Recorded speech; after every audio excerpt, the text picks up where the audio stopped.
Good evening, everyone, and welcome to Four Lads Had a Dream podcast. My name is Stevie Clifford. It's just me in the chair this evening. I hope everybody is well and has had a good day. Mine has been extremely busy. The phone has not stopped ringing. And we said we were going to come and do a podcast. Nobody's available tonight to come on with me.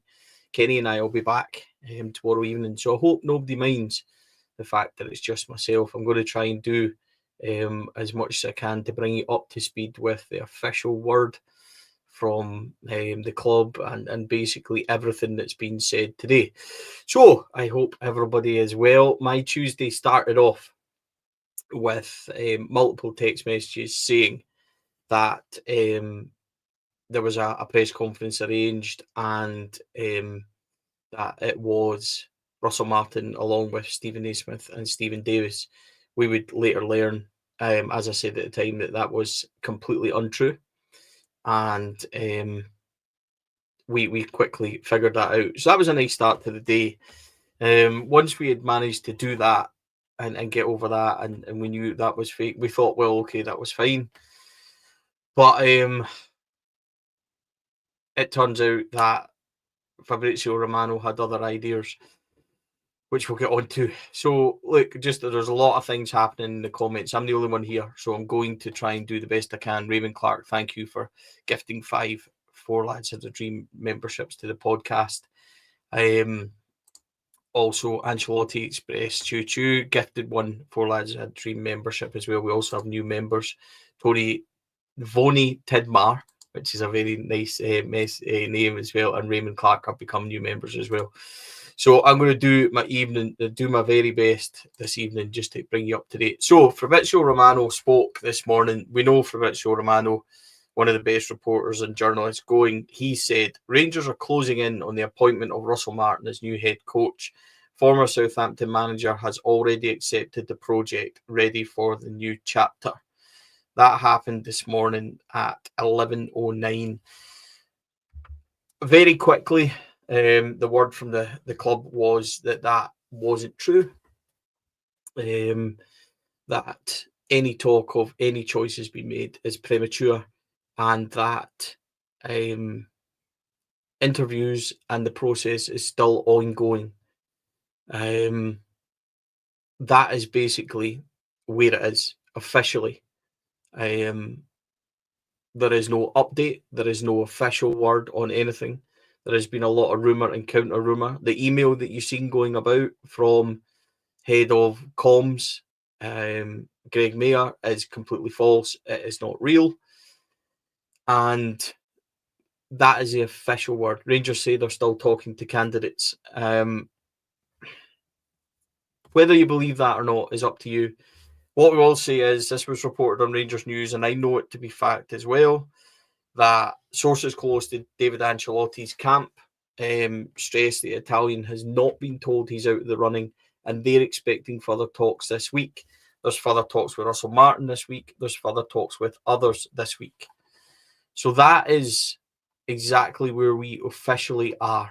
I'm just going to say a big thank you to Steve O'Gers. Get a pint, lol. Think we all need one.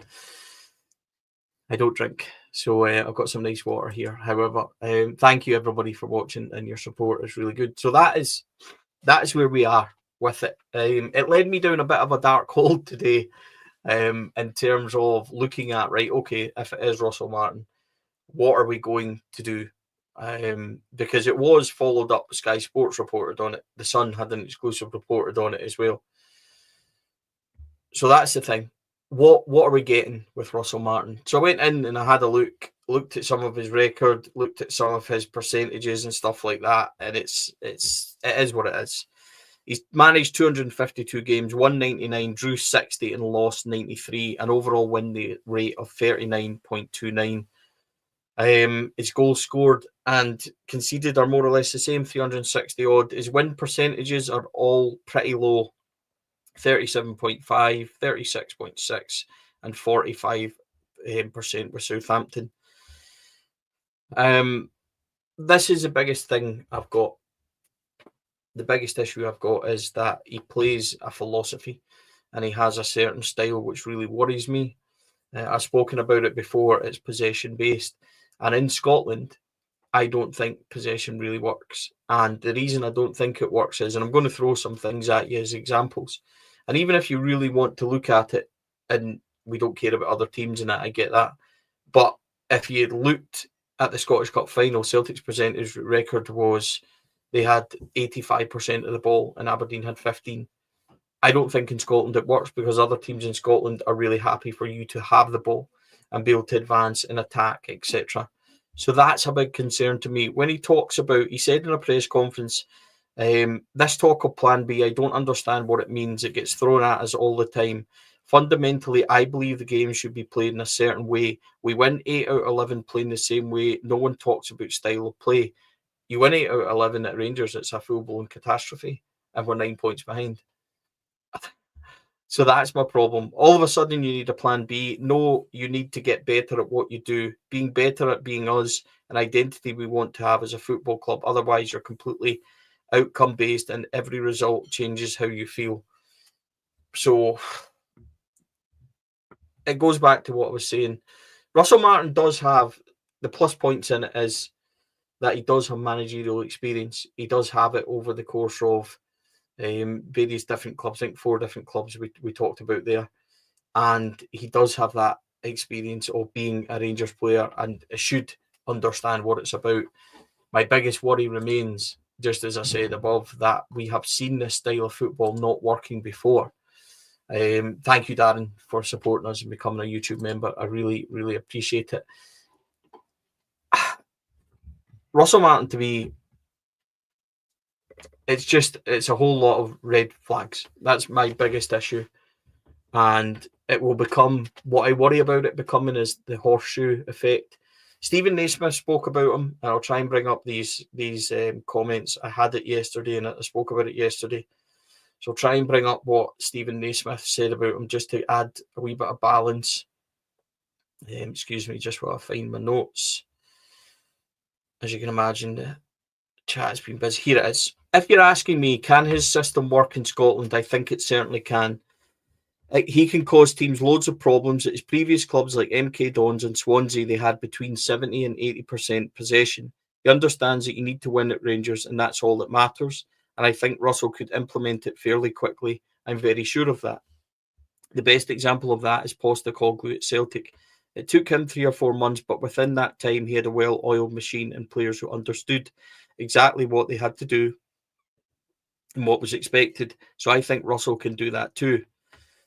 Naismith has seen Martin work firsthand on the training pitch after going along to watch while he was training camp in Scotland and Southampton, and he feels the players would work and would buy into an enjoyable way of working. It's a very enjoyable way of working. I've seen it firsthand. I've seen his training sessions and how he communicates with players. He gets instant buy-in because of it's an enjoyable way of playing, and the training and the way he gets the detail across is brilliant. And then it becomes evident on the pitch. So I think that in itself is a plus point, if you want to call it that. But there's not many. I've got to be honest with you. It's a big worry for me. And folks, we're just going to be joined right on this minute by Kenny. Kenny, good evening. We're just talking about Russell Martin, obviously. So yeah, we've just discussed where we are. Officially, the club say that this is still an ongoing process. They've still to interview. They've still to make their final decisions. But what do you make of the day? Fabrizio Romano isn't wrong very often, but the club say it's a bit premature. But the club have played hard and fast with the truth before, but various people still saying this is ongoing. Sources close to Russell Martin says it's still ongoing from his viewpoint. Ancelotti's camp says they still expect to meet the club later in the week. There's other people still being interviewed for the job. Was it premature this morning, or is it right? Will it be Russell Martin? And where are you after a day like today? Well, it's been some day, hasn't it? It's been quite odd, quite a peculiar day. And I would just look at today and total bamboozlement. I couldn't really get my head around what was going on. There must be the way I was looking at it today. I don't know if you were the same, Stevie. Was that there's no smoke without fire here. I've been reading the Rangers Review stuff as well, and they're getting into real depth, as you'll know yourself with about them. But I don't know, Stevie, how I feel about this. It worries me. Because you just look at the win percentage and stuff like that, and I heard you just as it was coming, setting up there, mate, and you were saying about the philosophy manager thing, and that's kind of where I'm at with it. And I don't want to sit there and stick the boot into the guy because I don't know enough about him. I've done a little bit of digging today, and for me, it's just one of those things. That possession-based manager is something that we've seen before here, and I've mentioned it on here a couple of times before, Stevie, that it's got the feel of a Mark Warburton type thing about it for me, and that concerns me because the bottom line is you've got to break down that low block. I watched a little bit of a podcast earlier on, and there was a Southampton fan on it, and he said that that's what he struggled to do, was break down a low block. So all that possession, as you've already said, Stevie, all that possession, you can have all the ball you want. You need to do something with it. And as you said, if it's eight, he's talking about winning 8 out of 11. And listen, if you win 8 out of 11, you're not going to win things in Scotland. That's where I'm at with it. So, a little bit confused at the moment is where I'm at with it. Yeah. Look, I think there's going to be a lot of discussion. It's fair to say, look, the Southampton fans don't think very highly of him. I've read a lot. The philosophy comments comes up a lot, and it's difficult to get by that. The podcast that the boy done with Derek Clark, when he talks about it from a Southampton point of view, the biggest red flags, Kenny, are all the things that we encounter. Can't beat a low block, possession for find the spare man, basically, is his philosophy. Defensively, cannot organise a defence, and that's a big problem. And he spoke about quite a bit about defenders trying to play out from the back, and it just struck me that we don't have the type of players to do it. And this is, I'll come on to recruitment in a minute, but if everybody journeys back to remember Jack Butland when he tries to play with the ball at his feet, Jack Butland, I think it was Motherwell at home in that defeat where he played it out twice and the boy ended up with 3 shots. It happened in the St Mirren home defeat as well from Jack Butland. And I just think that if that's implemented up here, teams will allow you the ball because they don't mind. They will camp in, allow you the ball, and use set pieces and counter-attacks to try and break you down. And if you can't organise your defence and you're not strong enough, then that's not going to work here. Mark Warburton was a philosophy manager, and he done exceptionally well for us in the Championship to bring us back. Football was good at that level. When we stepped up, you've seen us getting countless defeats, and it wouldn't change. Tynecastle and things spring to mind. And I just fear that we're walking into that scenario again. And I can't get away from it. That's my biggest worry about it. And I will say that the reaction to this online, aside of one person on X, I've never seen a landslide of opinion that does not want Russell Martin to be Rangers manager. Never seen anything like it, honestly. And everything you've just said there is everything that we've struggled with over the last couple of years, Stevie. And that's kind of what's concerning me, is that, again, I've said it on here before, it just feels like we've seen and, watched all this before. And if it is him, right, that's where we're all going to have to get behind him and stuff like that. But I have never seen a reaction like that to news like that, and that's what concerns me, because I'm a believer, right, that you should never go back. Now, he's never been a manager here, he's never been a coach here, but his loan period here was an unmitigated disaster, Stevie. And to a certain degree, that era is defined by people like Russell Martin. That's the memories that you have, is him being. I mean, he even said it himself, didn't he, when we were trying to sign Morgan Whittaker, where he apologised and said, "I'm sorry to Rangers fans. I'm sorry I was shit at your club." I think is exactly the way he put it. And that's his starting point for me. If it is him, that you've got a guy that knows that our fans are wary of him already, and that's where I feel that he's going to have a difficult job winning people over. And for me personally, on the new owners, I don't think this is the greatest starts to um, be turning around and putting a manager under pressure like that right away, and putting fans, deflating fans the way we've seen today. That really concerns me. But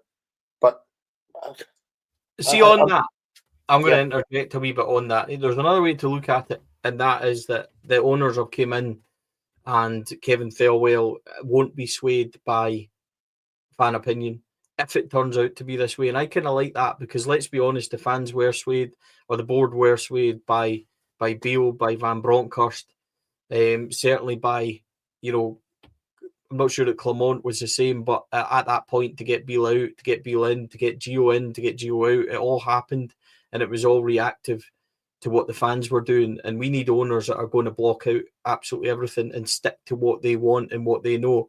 It goes back to what I said about Patrick Stewart last night. My biggest thing with Patrick Stewart was not that he backed Philippe Clement, which I felt was the wrong thing to do. To back him publicly twice like he did, and then buckle and sack him like he did, made no sense to me. Because if you're going to be very public about it, then you stick to that no matter what happened. And he'd already got past the Scottish Cup exit, which was the tipping point. So let's be honest with you, St Mirren a couple of weeks later made absolutely no difference.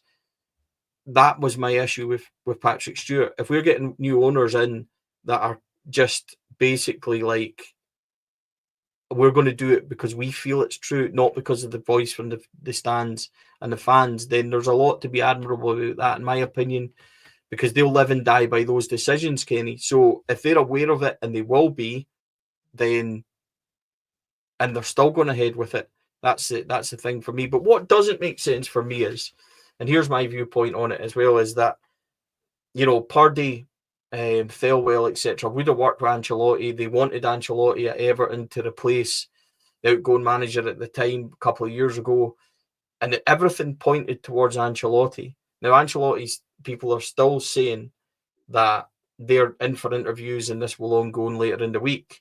If it's not Ancelotti, what's changed? And why everything pointing towards that have we suddenly veered away? So there's a lot more to come out of this, Kenny, I think. But on the boardroom and not listening to fan noise and doing what they think, I kind of think that to a degree is needed, because they need to be single-minded in what they're going to do and what they're going to deliver here. if this is what they're going to do, then this is what they're going to do. They shouldn't allow fans to sway it, or a fan opinion to sway it. However, what I meant by that is that they have the opportunity to make a kind of statement the minute they come in. Go and get a top level manager. Don't get a manager that has had 5 seasons, in the Championship and finished out with the top 10 in 4 of them. He finished 4th with Southampton. He's had the worst run of results in the Premier League history, where I think it was just appalling. He won 1 in 16, and that's where the fans feel so deflated. They're looking at this guy, and he gets sacked from his last job, being an absolute disaster in the Premier League. He is not a Premier League manager. He's proved that. Everything about the takeover so far has came across kind of Premier League boys from Everton coming in and stuff like that. However, this doesn't feel like Premier League, if you know what I mean, and that's where I can't really understand. On the Ancelotti thing, I don't know if the board have maybe found that Ancelotti's maybe talking to other people or what. I have no idea, and they've actually thought we're going to release. Not when I say release it, we're going to let the information out that we are looking at Russell Martin and we're looking at him very seriously, just to maybe push things along. I have no idea. That's just literally me as a fan guessing what has went on over the last 24 hours, because it's, as I say, it's kind of bamboozled me. I'm just baffled by the speed of this today, and on the fan reaction, they have to take it on board, whether they, it sways them in any way at all. No, I don't think it will. But at the same time, they have to take that on board today because, you'd have seen X yourself. I've never known anything like that. You'd have seen every WhatsApp group chat you're in, the same as me, all almost. I was going to say a word, but I won't. But they were just going crazy. People were not happy at all today, and it kind of concerns me that if it is Russell Martin and it's going to be Russell Martin, this is what I'm saying. He is starting his job from behind the proverbial eight ball for me. Because if you have a bad pre-season, Stevie, he's under pressure right away. You know what I mean by that? Yes, You know what we're like. I think he is. Jim, with a kind donation, we really appreciate it. It's not required, but thank you, Jim. Really appreciate it. Lads, do you really think the businessmen who've just spent millions are clowns and don't know what they're doing? No, I don't. They have spent what, in the region of best part of £75 million to buy the shares and committed to another 20. Do I think they're clowns? No, I don't. Not in the slightest. And they'll live and die by their decisions. That's the absolute truth of it. But it doesn't mean we can, or we agree with it, or we're not concerned about it. Whether or not I agree with it is by the by, because we're supporters. So our opinion, yeah, Kenny, you're right. We will start from behind the eight ball, but it's up to them. And if they want to put somebody in charge that they feel is the best candidate and the best interview and stuff like that, then fine. There's a hell of a risk with David Angelotti, but we buy into that because it's Real Madrid and because of who his dad is and because of the romance of it all. Russell Martin doesn't have that, and he doesn't have that on his side. And I think the biggest issue is that if it goes wrong and it goes wrong early, he won't be given the time to try and recover or try and succeed, because people will be very quickly going, we told you, we warned you this would happen. And the biggest thing about Southampton going into the Premier League when he did win promotion after finishing fourth is Southampton fans everywhere said this won't work in the Premier League. And you only have to go on their forums and go on the back to hear what they say about him. This won't work, but he ploughed on anyway. That's a big issue for me. The single-minded philosophy and stuff like that, Kenny. It's difficult to get away from talking about it without being disappointed, perhaps, because we did maybe want more. And if this is the way it's going to go, I can see a lot of people being deflated about it. I've been deflated all day about it. I'm not going to sit here and lie to you about it. It really concerns me because, as I say, I just feel that I don't think now. I'm going to counter this by turning around and saying that I don't know if David Ancelotti is necessarily qualified for the job either, and I don't think he is. I don't think Russell Martin is necessarily. I don't think he's done enough in the game to get the Rangers job, and that's where my concern is. I don't think he's. You should have a natural progression to a job like this, and I can understand where Ancelotti has managed coached at huge clubs. That I can see that as an attraction. Someone that has stoated about the Championship for a number of years, and MK Dons and Swansea and Southampton, and not won anything, never been in Europe as a manager. His first games are going to be Champions League qualifiers, Stevie.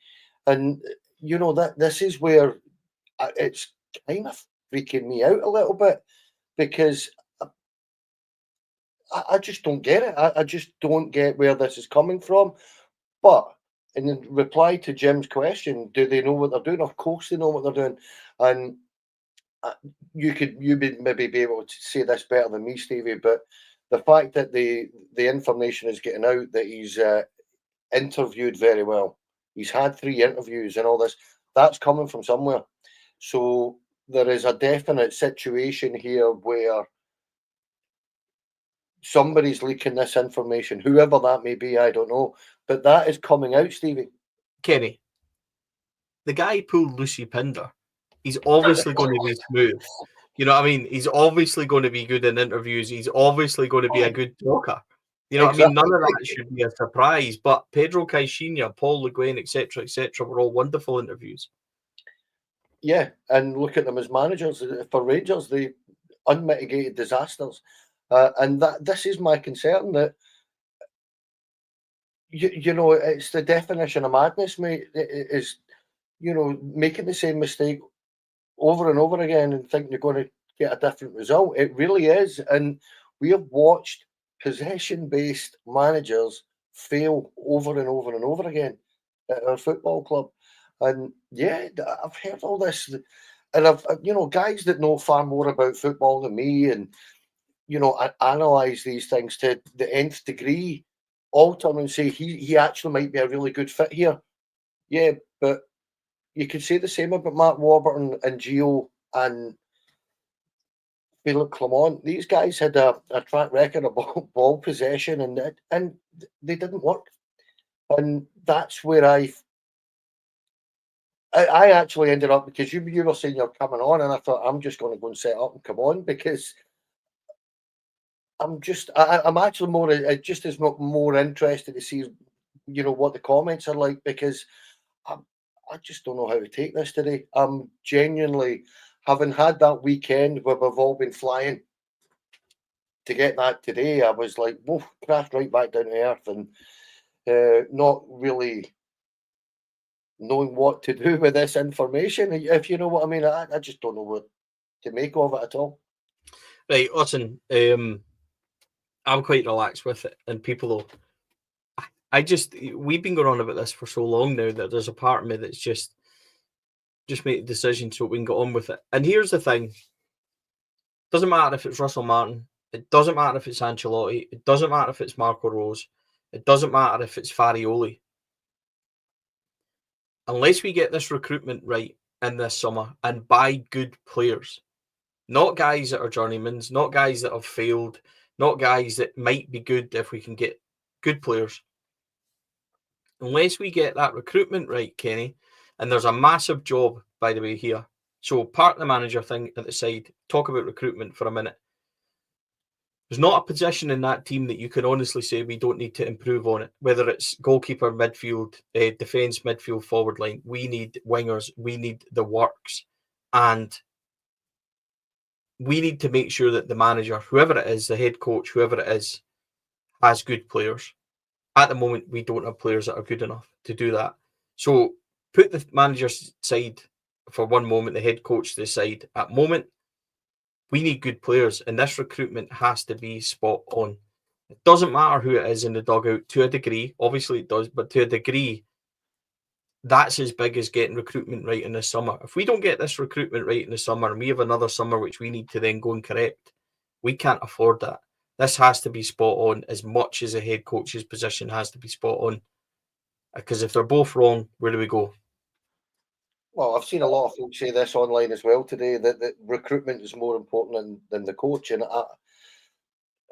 yeah, the players are the most important thing in a football team. Of course they are. But at the same time, they all have to buy in to the guy that's going to lead them. And when it comes to recruitment, Stevie, we have got such an enormous job. If we're being absolutely brutal and honest about where we are, you probably need an entire back four. You might need a new goalkeeper. We need a number 6.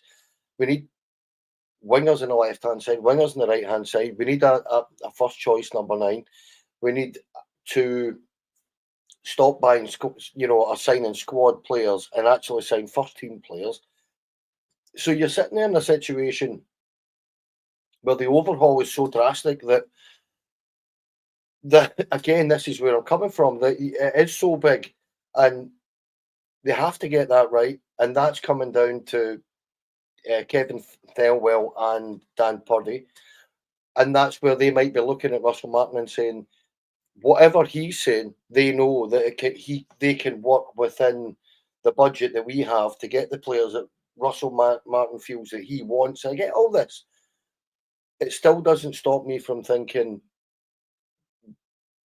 I've seen this before. So this is where I feel that when it comes to the recruitment, Stevie, we don't know what exactly what the budget's going to be. We don't know how massive the overhaul is going to be. If the squad's 26, 27, 28 players, mate, you're not getting 26, 27, 28 out and 28 in again.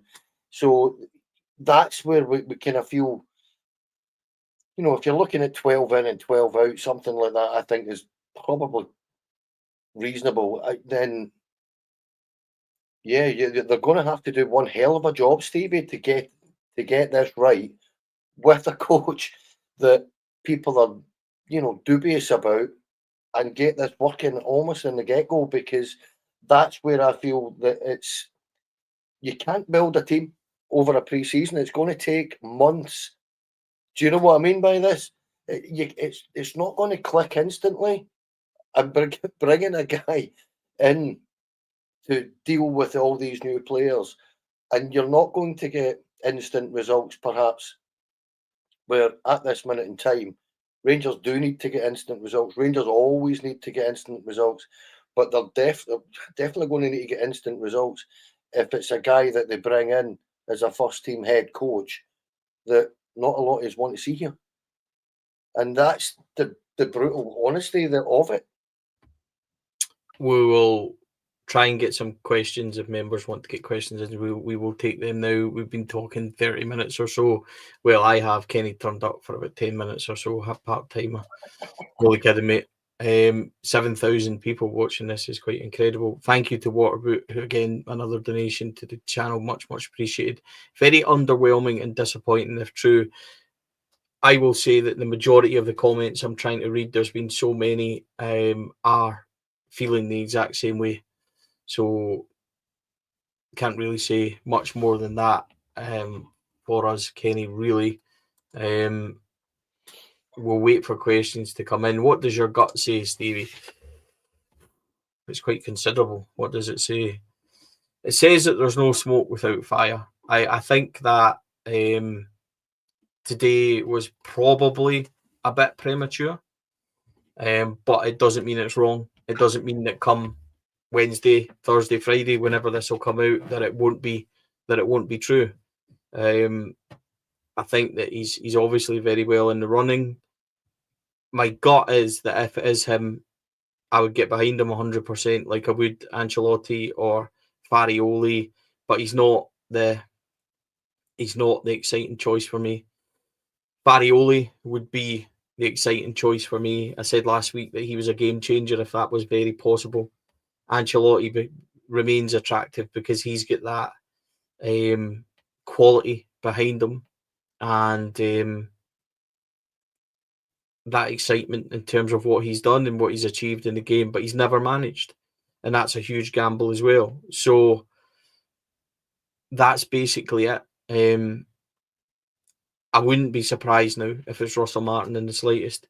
And with that being said, I think, we have to just get on with it and get behind them and then look forward to the recruitment and say, what is he going to be dealing with and how are we going to turn out? So, Kenny, what are you thinking at this moment in time? Do you have a gut feeling on the way it'll go? Very similar to yours. There's no smoke without fire is where I am with it. I don't really, as I say, it came as a little bit of a shock to me because for whatever reason, I just did not think for 1 minute it would be Russell Martin. And as I say, for me, I just don't think he's qualified enough for the job, and I don't think he's prepared for it. And when it comes to the new owners, yeah, of course they know what they're doing, but I don't think they've read the room very well, or maybe they're not even bothered looking at the room. That's perhaps a better way of putting it. I think they've just looked at it where what we need to do, Stevie, regardless, is find and win and get results. And if he gets them, absolutely fine. But that's where today's it's been quite a chaotic day when you jump online and when I've been at work and stuff like that, and the negativity, I just honestly, I don't think I've ever seen anything like that with Rangers in terms of, not a game or not a match or not a result or whatever way you want to put this. But where I am with it is that, similar to you, as I say, Stevie, if it is to be Russell Martin, then yeah, of course we'll get behind him. We'll get behind his team and let's move forward. But I'm apprehensive. That's where I am. Okay, change it up quite a wee bit. Thank you. NWRG asks, who do we think will move on in this transfer window? Kenny, off you go.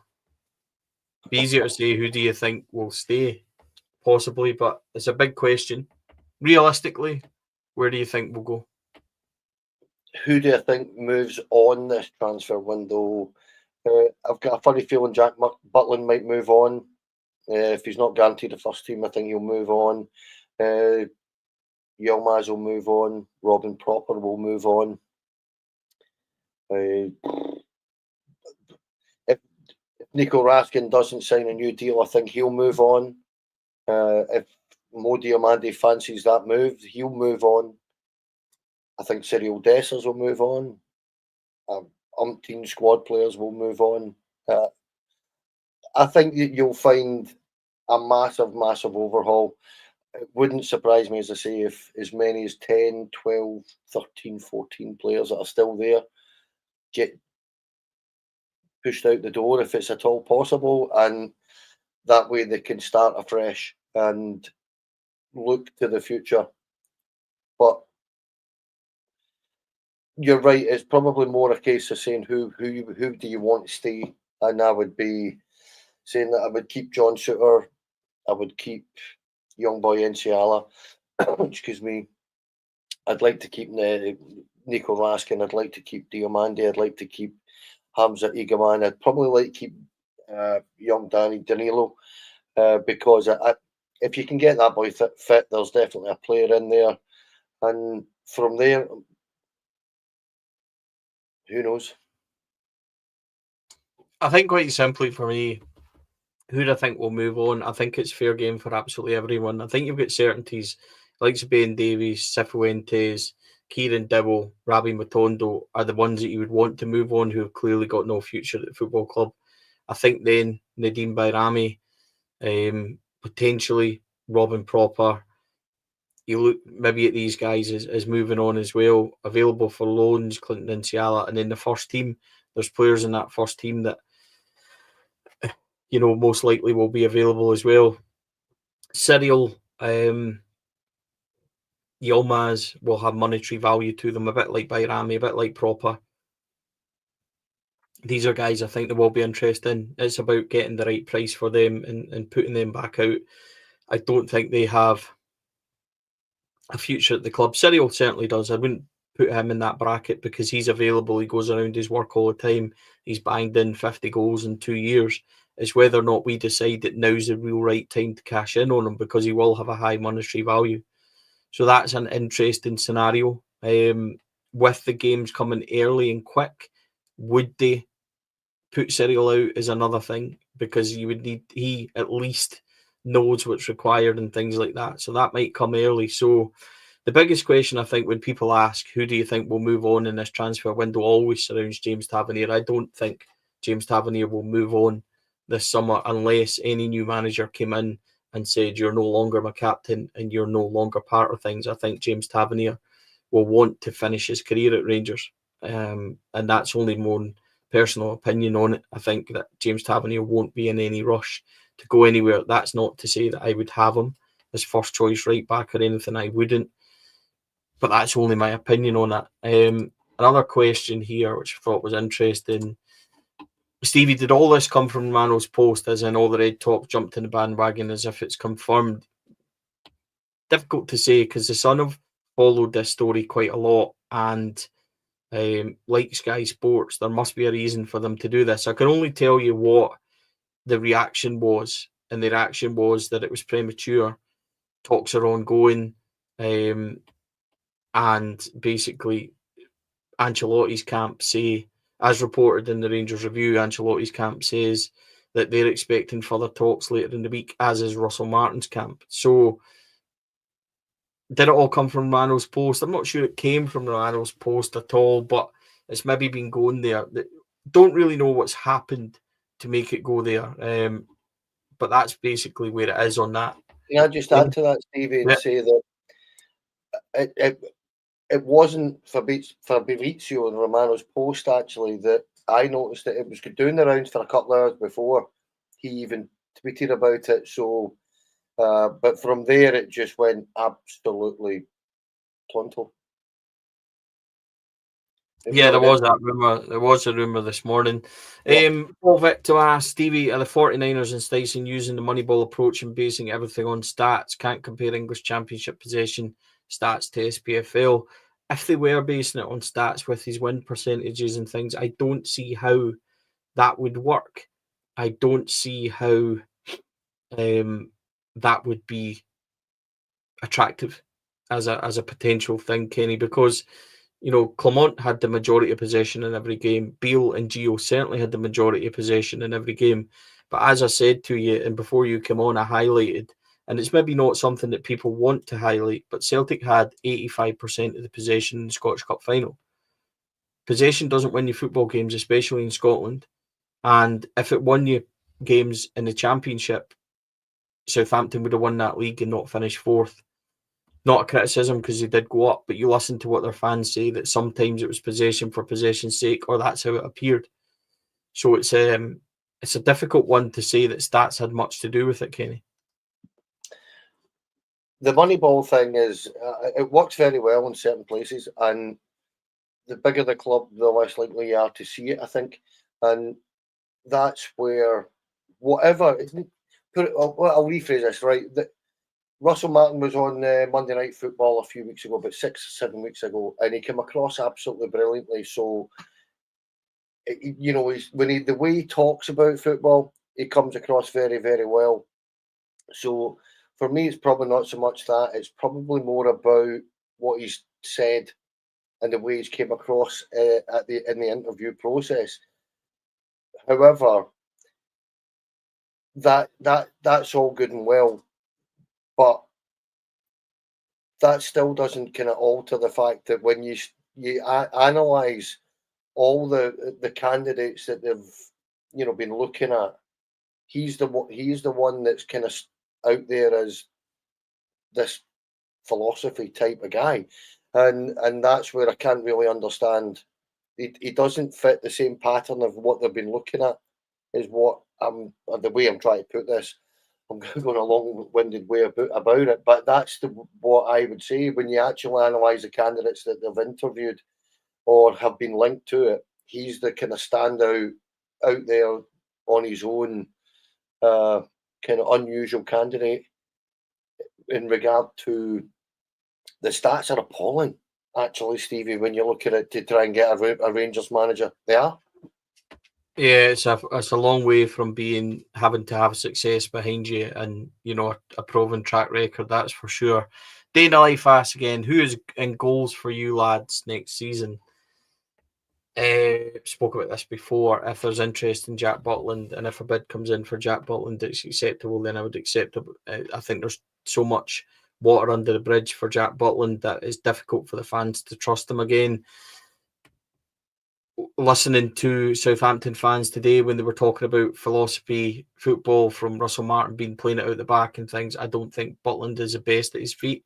He's proven it in a couple of games I've talked about before. So I don't have the answer. Like, who would you go and get? I am honestly not sure. I like a British style goalkeeper. I always think that's worked. The exception obviously has been Stefan Klos. But the best goalkeepers for me, when you look at Gorham, Woods, McGregor, I'm not sure if there is anybody out there that's an obvious choice that we could bring in like that. Kenny, on Butland, you've already said that you think he'll move on. I think he will. If he's not guaranteed first team football, I think that either the club will move him on or he'll want to go and move back down south and get his family back down there anyway. Who it's going to be if he moves on, I genuinely have no idea, because that's going to come down to Thelwell and Purdy, isn't it? And whoever the new head coach is going to be. But I tend to agree with you. I'm always a little bit wary of unknown European keepers. You see them come into the British game a lot of the time, and they do things very, very differently. The low punching thing is now, that you see now that I don't understand. Just catch the thing, and understand that the new lightweight balls and things like that. But who it's going to be, mate, I don't know. Get yourself fit. You might get a game, mate. Aye, no. Tommy Walker says, any word on the medical department, Stevie? No, I asked and just said it was ongoing. That's something that they will obviously be aware of. Dr. Waller has now retired. I think another physio left as well, possibly. We know that the lad went to Chelsea as well, that was head of the kind of fitness side of it and all that kind of stuff. But yeah, that's it. Don't have any update on where that is, Kenny. Gary asks, Kenny, Stevie, have you ever seen our fans more united?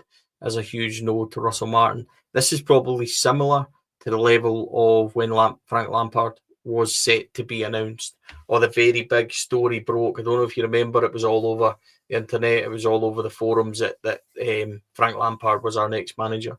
And the reaction to that is kind of similar, but I do think that this is a level up, because people talked up Lampard. I'm not sure that I've ever seen a raft of negativity towards a potential appointment like this, Kenny. No, me neither. As I say, it was one of the first things that came on. It's a kind of unprecedented unity amongst, certainly online. I've not talked to enough of my mates or anything like that today to see how they feel about it so much. But in terms of jumping online and having a look, wow, I've not seen anything like that. Even more so than the Frank Lampard thing, and that was quite a united kind of opinion. This is far more. Actually, there was a lot more anger about this, I thought, today, like real kind of anger, like what you're doing. So I would say, yeah, I know what you mean when you talk about the Lampard reaction, but I actually thought today was worse from what I seen. Yeah, it's the most ferocious that I've seen, that's for sure. Right, okay, let's end it there. Almost 9,000 people watching. Incredible support for the podcast. Thanks to all our YouTube members, well over 400 of you now. Really appreciate all your support. There is extra content on there and some good new shows coming for members only. You have interviews with Bob Malcolm, Stevie Smith talking about the Helicopter Sunday season. Also have a feature-long interview with Stephen A. Smith, which people have given a lot of feedback about. So that is there. If people want to do that, we have more interviews lined up. We have more shows lined up. So there's lots of content there, as well as our free shows every time on YouTube. We really, really appreciate all your support. It's incredible. If you are watching, if you could drop us a like and a follow on or a subscription rather on YouTube, it is free and we really, really appreciate it. We'll be back tomorrow, most likely, Kenny, as this will go more on the roller coaster. And yeah, we just like to try and chat Rangers and keep people updated as such. So we'll be back tomorrow with more news breaks. If not, it'll be in the next coming days, because we do expect it to be now getting to the final stages of something being announced. Yeah, I thought I'd jump on tonight, mate. You woke me up with your text, so I thought I'd jump on, give myself 10 minutes to wake up, and I jumped on. Just because I genuinely, personally just wanted to talk about this today and gauge other people's reaction, because it's confused me today. And yeah, we'll be back on tomorrow night, won't we? It's moving that fast. There's always been something to talk about every day. That's why we've been on every day. But thanks everybody for watching. 9,000 people. It's crazy. It is indeed. Thanks to our sponsors, Rhino Express, Clydeview Joinery, Athlon Industrial Solutions, CSD Air Conditioning, and our partners at Black Rooster and Art of Gold. We really appreciate it. Thanks everybody for watching. Thanks everyone for your comments. So difficult to try and track the comments. So many people joining us. We really appreciate it. Thanks for all your help. Thanks for all your support. Thanks for listening. Most likely, We'll see you tomorrow. It is Rangers after all. Take care, folks. Have a good night. All the best.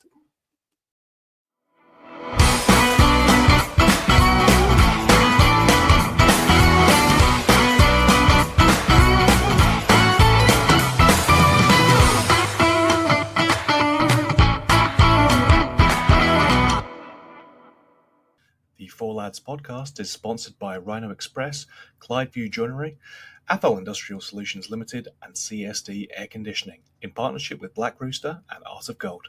Thank you for listening to or watching the podcast. We hope you enjoyed the show.